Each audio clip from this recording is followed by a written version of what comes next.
They left her face down in the icy river, her hands tied with barbed hemp and her lungs screaming for air. A red bonnet floated nearby, torn, trampled, a flash of color against the gray morning mist. Downriver, the water curved past a crag of limestone, and just before her body slipped from view, a rider appeared on the ridge. He didn't shout. He didn't hesitate. He drew his revolver and fired, 3 shots in the air and 1 more at the rope. The last snapped it clean. She gasped, coughed, clawed to the bank as the settlers ran. The rider dismounted and waded into the shallows, his black coat soaked to the waist, his silver wedding ring glinting like a promise he'd yet to make.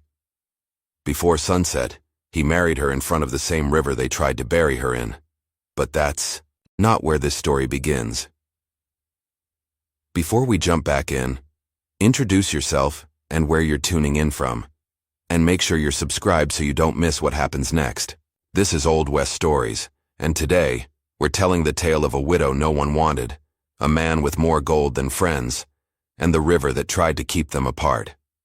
The town of Withered Creek wasn't much, just a few sun-beaten buildings, leaning against each other like old drunks, a crooked church steeple, and a saloon that stayed open too late for a town that claimed to be God-fearing. Wind skittered dust across the main road like it had somewhere better to be, and the heat peeled the paint off every wall, but left the gossip untouched.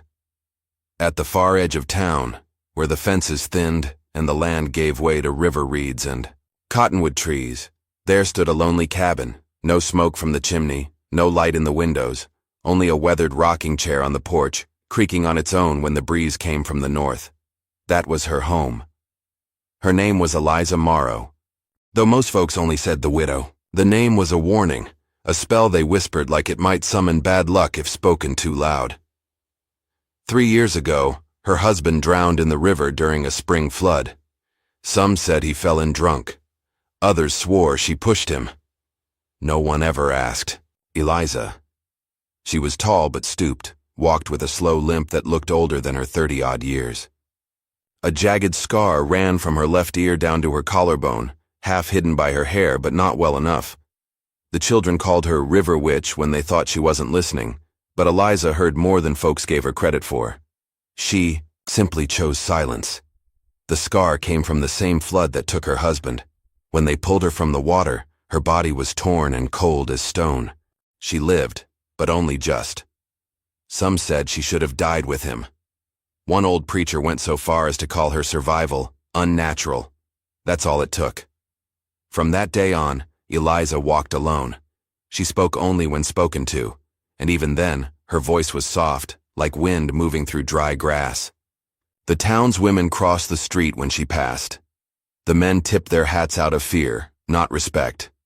She kept a small garden, traded vegetables for salt and coffee, and rarely looked anyone in the eye. Even the doctor stopped coming by after his wife got sick. Folks said Eliza looked her in the eye the day before. The river never gave her peace. It ran past her home with a low, endless murmur, mocking, maybe remembering. She often stood on the bank and stared at it, hands folded, like in prayer. Some nights she waded knee-deep into the water, eyes closed, whispering to the current. No one knew what she said. No one dared ask. The town council discussed her often, behind closed doors and under the disguise of concern. She's not right, they'd mutter. Not natural. That cabin's too close to the water. She's a reminder of what happens when a woman loses her place. None of them knew what to do, but all of them agreed she should have moved on by now. But Eliza stayed, and the river stayed, and the whispers grew. Before we dive further into the story, just a quick note. I'm Thomas, the voice behind this narration. If you enjoy how it sounds, let me know in the comments so we can keep the same voice in future videos. Now, back to Eliza. Her world shrank with each passing season. First, the town turned its back. Then, nature itself seemed to follow. Her hens stopped laying. Her garden withered. The trees near her porch refused to bloom. Some said the land was mirroring her grief. But Eliza didn't cry. Not anymore. She lit a single candle every evening and watched its flame until sleep claimed her. She stitched lace, repaired old dresses, and read from a Bible whose pages were Soft from wear but stiff from long silences. A woman of habit, a woman surviving on little more than memory, and yet, there was still something fierce in her, in the way she carried her scar without shame. In the way she looked at the river, not with fear but with defiance. She'd lost everything but her name. Then, one morning in early spring, she walked into Withered Creek with a sack of potatoes slung over one shoulder and a basket of eggs in her hand. She hadn't set foot in the general store for months, but this day she did. The room fell quiet when she entered. Behind the counter, old Mr. Brannigan blinked hard, adjusted his spectacles, and said, "Morning, widow." She nodded once. "I've got eggs." He cleared his throat. "Ain't much call for 'em right now. I'll take salt and lamp oil." He looked past her, as if seeking permission from the ghost of public opinion. Then he relented. "Fine. Leave the basket." She left it on the counter, collected her trade, and turned to leave. That's when she heard it. A whisper, too soft to be meant for her but loud enough to be cruel. "Don't eat nothin' she touched. Her curse gets in the yolks." Eliza didn't flinch. She didn't turn. She just walked back into the dust, into the silence. And as she crossed the bridge near the edge of town, a group of boys, barely old enough to hold a hammer, stood near the railing spitting seeds into the water. One of them looked up and muttered, "River should have taken her too." The others laughed. Not loudly, but enough. Eliza paused mid-bridge. She stared at the water again. Her scar caught the light. She kept walking. The first time she saw him, he was just a silhouette in the dust. A storm had passed through the night before, lightning splitting the plains, thunder cracking like judgment, and the next morning, the town of Withered Creek smelled of scorched cedar and wet dust. The wind had shifted. It carried a different scent now, cleaner, unfamiliar. Eliza Morrow stood on her porch, mug in hand, watching a rider emerge down the main road. His horse was black, large, and calm beneath him. His coat was oilskin, travel-worn but fine, and he rode without hurry, as if time answered to him and not the other way around. He stopped outside the saloon, tied his horse, and when he stepped off the saddle, a few men standing nearby stiffened, like dogs catching the scent of a larger animal. She watched all this from behind her cup. Something in her chest stirred, but she didn't name it. Not yet. Later that day, she returned to town. The hens had surprised her with a basket full of eggs, more than she needed. The garden, too, was sprouting with sudden vigor. The rosemary bush bloomed. It unsettled her. Inside the general store, Mr. Brannigan was polishing the glass case with more energy than usual. When he saw Eliza, he jumped slightly. "Widow," he said, voice stiff. "Didn't expect you today." "I have eggs," she replied softly, placing the basket on the counter. "You'll want to speak to the gentleman first." He nodded toward the far end of the store. Eliza turned. He stood near the bolts of cloth, a dark blue one folded in his hand. Tall, dust-covered boots, hair the color of smoke. When his eyes met hers, something sharp passed between them, recognition though they'd never met. He nodded, polite. She held his gaze a heartbeat longer than she meant to, then dropped it. "I'll come back later." She turned to leave, but he stepped forward. "Wait," he said. She did. He picked up the egg basket, held it out to her. "Yours?" She nodded. "I'll buy them." "You don't need to." "I want to." His voice wasn't Southern or Western. It had a smoother edge, something educated, something old. He handed a silver coin to Mr. Brannigan and walked out without another word. Eliza stood still, the air around her feeling suddenly different. That night, she lit a candle and stared at the flame longer than usual. The stranger was called Gideon Blake, a widower too, though no one knew the full truth of his loss. He'd arrived with a heavy chest strapped to his saddle in a silence that demanded respect. He rented the old brick house near the church, paid in gold, and asked no questions. He visited the blacksmith, the carpenter, the land agent. Quiet, deliberate, the townsfolk tolerated him, at first. Then they noticed his interest. Not in land, not in profit, in her. He passed by Eliza's cabin one morning, paused at the gate. She was tending to her beans. He tipped his hat, didn't speak. She looked up, didn't wave. But she didn't turn away either. Later that week, she found a bag of coffee beans on her porch. No note, just the clean scent and a faint warmth from the morning sun. She left it on the shelf. But each time she walked past it, her fingers brushed the edge. Days passed like this. A glance in town. A nod across the bridge. Once she saw him kneel beside her fence, fixing a loose post. He never asked. Never expected thanks. Something softened.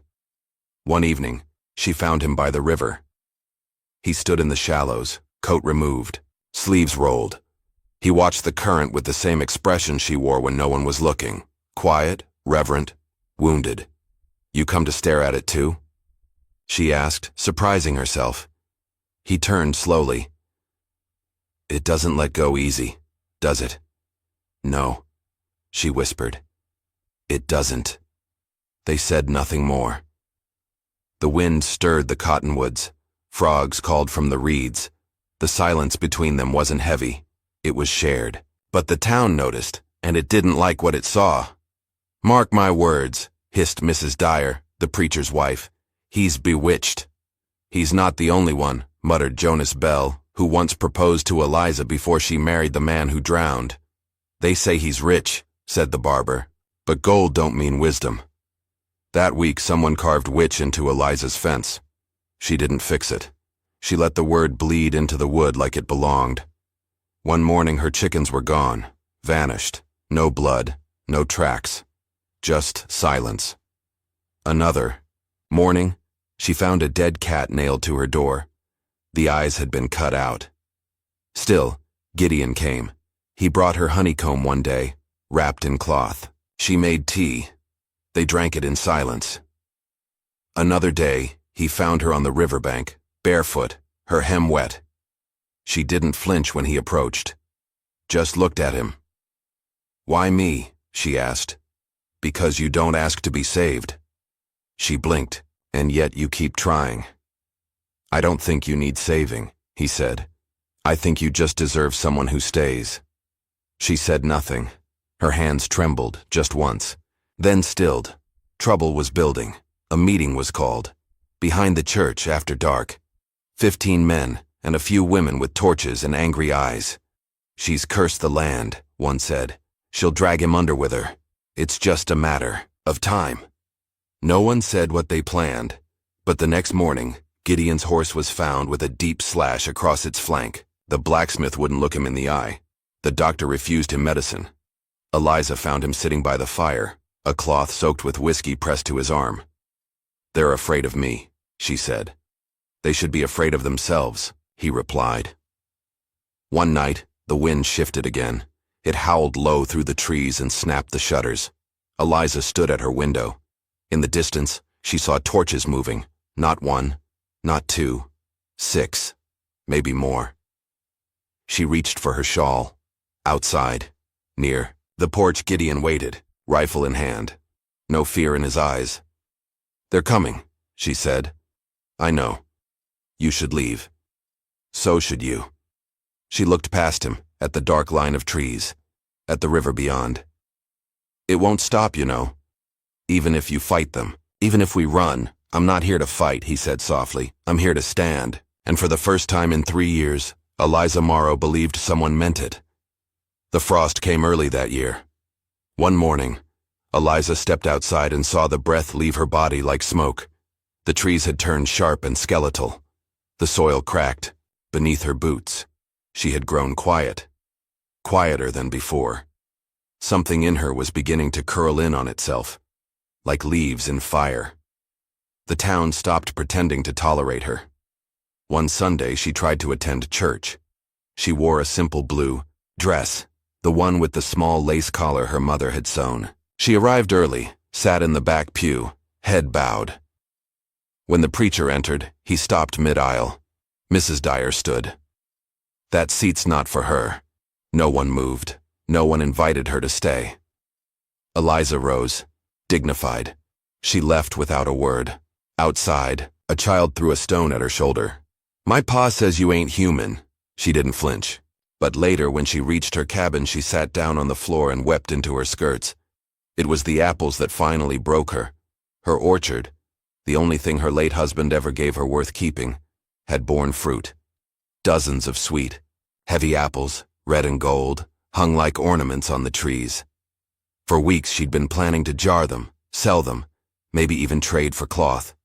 She rose early with her basket and walked to the edge of the orchard. Every tree had been stripped. Bare, rotting cores littered the ground. Branches snapped, bark gouged.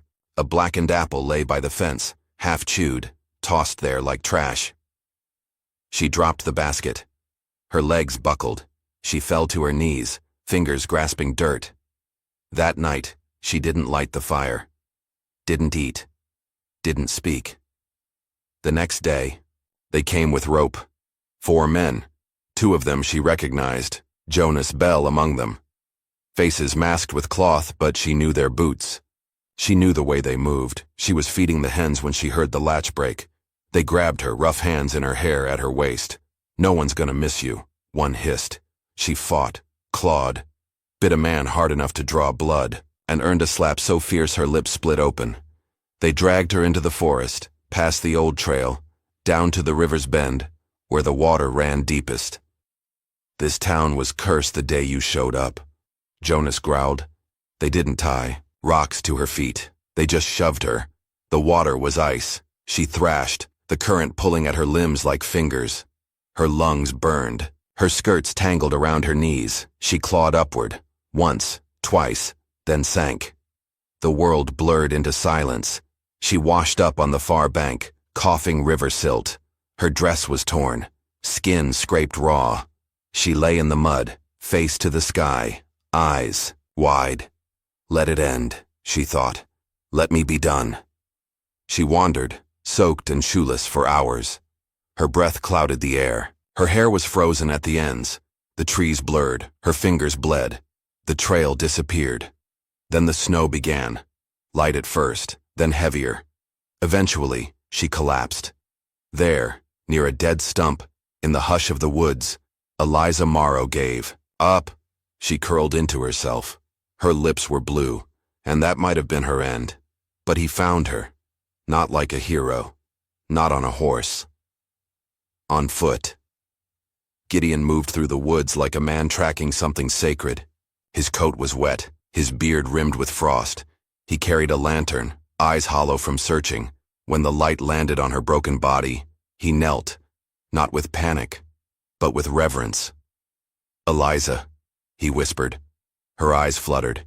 He didn't speak again. Didn't scold her. Didn't cry. He took off his coat, wrapped it around her shoulders, lifted her gently, carried her like a prayer through the trees. He laid her by his fire. Hands trembling, he dried her feet, fed her spoonfuls of warm broth, held her hand when she flinched from nightmares. For 2 days she didn't speak. On the 3rd day she whispered, "They meant to kill me. I know. They almost did. I know." Silence. Then, "Why did you look for me?" He paused, stirring the coals. "Because I knew they wouldn't." He stayed near, but not close enough to crowd her. She watched him stack firewood, mend a boot, rinse a blood-stained handkerchief. His presence was not loud, but it filled the room like warmth. One night, as wind screamed against the cabin walls, she asked, "Why are you really here?" He didn't pretend to misunderstand.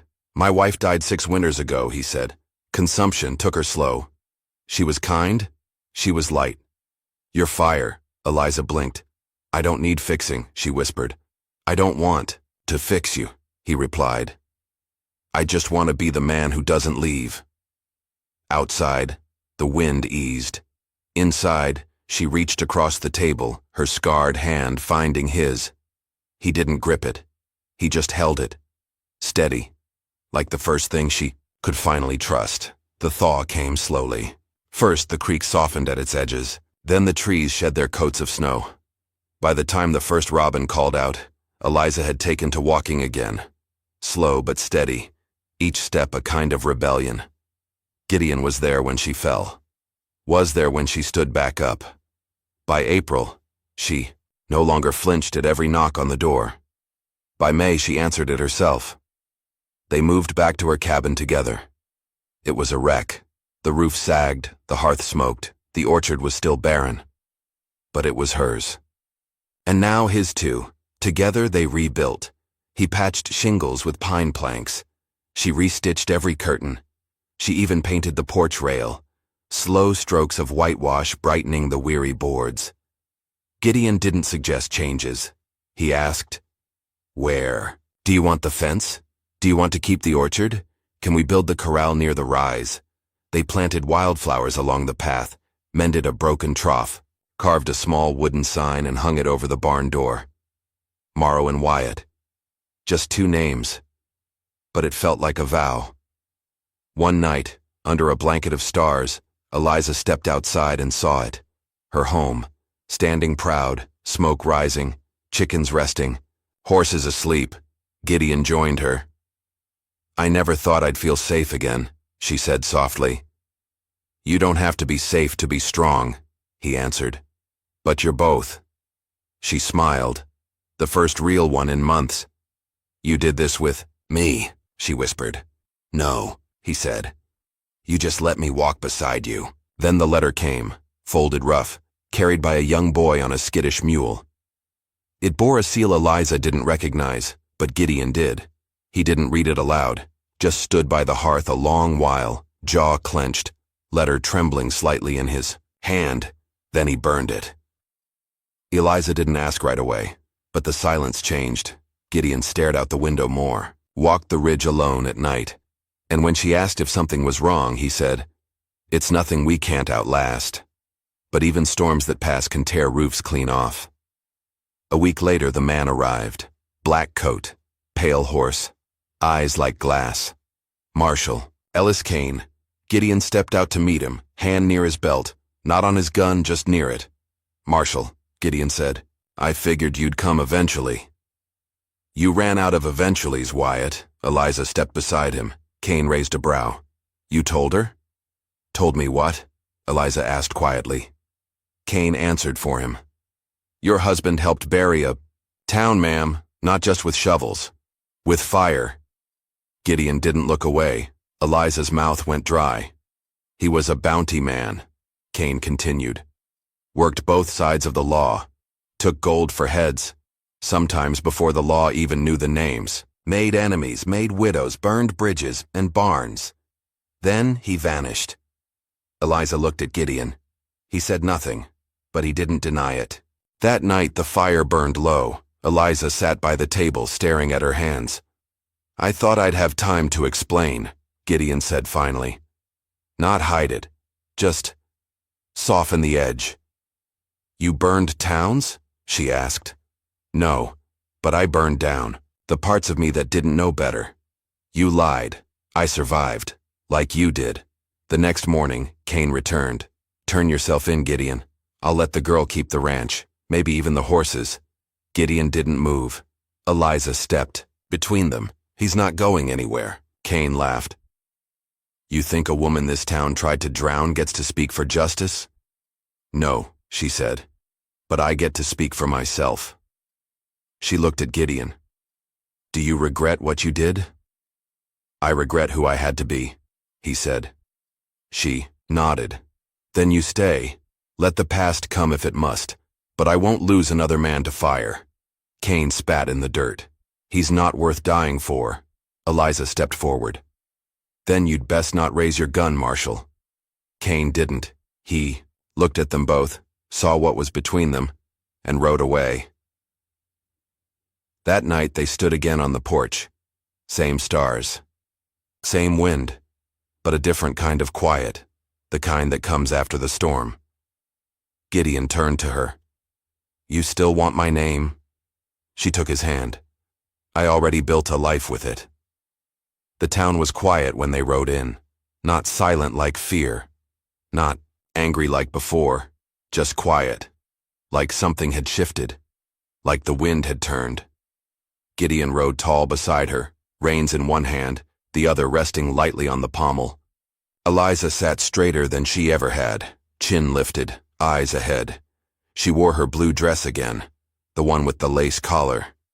It still had a faint tear along the hem, the memory of that Sunday morning long ago. But she didn't hide it. Ori, them see the scars. Let them remember what they'd done. They stopped in the center of town, by the well, where whispers once followed her, where children had thrown rocks. The general store's door creaked open. Mrs. Dyer stepped out, apron folded.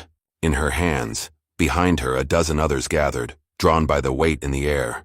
By the woman who'd survived. By the man beside her who'd chosen to stay. Gideon dismounted. Then slowly he reached up and offered Eliza his hand. She hesitated only a moment, then placed hers in his, and stepped down. Not behind him. Beside him. Gideon turned toward the townsfolk. Name's Gideon Wyatt, he called. I helped bury a few devils in my day. Thought I'd buried my soul with them, but this woman dug it back up. A murmur rose. He looked at Eliza. I've seen fire and ash and blood, but I ain't never seen Grace until I watched her plant wildflowers over ruin. He turned back to the crowd. She is my wife. No priest had spoken the words. No ring had been passed, but the vow was loud enough to reach every porch, every shame-filled window, every hard heart that still dared to beat. And then she spoke. My name is Eliza Morrow Wyatt, she said, her voice clear. You left me to die. You burned my trees. You spit on my name. But I'm still standing. Not a soul interrupted. She looked around, at the dusty buildings, the crooked signs, the history buried beneath the town's cracked streets. I won't spend the rest of my days asking you for kindness. I found it elsewhere. She looked at Gideon. In him. In the soil we tilled. In the life we built while you weren't looking. No one clapped. No one jeered. But no one dared look away, and that was enough. They left that afternoon. Didn't pack. A wagon full. Just what mattered. The saddle blanket his mother sewed. A pocket knife with her father's initials. A jar of dried herbs. A wooden sign, Morrow and Wyatt, carried on Gideon's back like a banner. The rest? They left to the dust. They built a new cabin further west, where the river widened and the pines turned soft in the dusk, where no one whispered behind curtains, where the only sounds were wind, fire, and the quiet rhythm of two people choosing each other. Again and again. Years later, a child with dark hair and stubborn eyes carved her name into an old porch rail, Eva Morrow Wyatt. She asked her mother once, "Did you ever ride away from danger?" Eliza smiled. "No, darling. I rode toward something better." And every winter, when snow kissed the windows and the fire crackled low, Eliza reached for Gideon's hand beneath the quilt, held it tight. Not because she feared the dark, but because she no longer had to walk through it alone.